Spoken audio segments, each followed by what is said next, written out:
बॉलिवूड अभिनेत्री मलायका अरोराचे वडील अनिल अरोरा यांनी आज सकाळी आत्महत्या केली।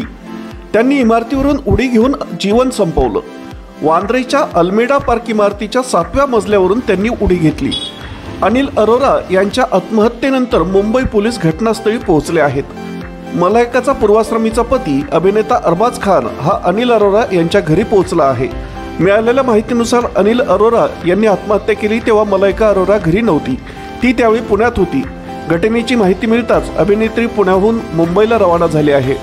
मलायकाच्या कुटुंबाबद्दल सांगायचं झाल्यास मलायकाची आई जॉयस पॉलिकॉर्प आणि वडील अनिल अरोरा यांचा काही वर्षांआधी घटस्फोट झाला होता। घटस्फोटावेळी मलायका 11 वर्षाची होती तर तिची बहीण अमीरा 6 वर्षाची होती। घटस्फोटाच्या काही वर्षांनी दोघे पुन्हा एकत्र राहू लागले होते। मलायकाचे वडील हे मर्चंट टीव्हीमध्ये कार्यरत होते। त्यांनी काही वर्षांआधी VRS घेतले आहे। अनिल अरोरा हे पंजाबी हिंदू भारतीय सीमावर्ती शहरातील फाल्जिका पंजाब येथे राहत होते। अनिल अरोरा यांनी मल्याळी ख्रिश्चन असलेल्या जॉयस पॉलिकॉर्प यांच्याशी लग्न केलं होतं। त्यांना मलायका आणि अमीरा अशा 2 मुली आहेत। अनिल अरोरा यांच्या निधनानं चित्रपट सृष्टीत हळहळ व्यक्त होत आहे। सप्रेम मराठी ब्युरो, मुंबई।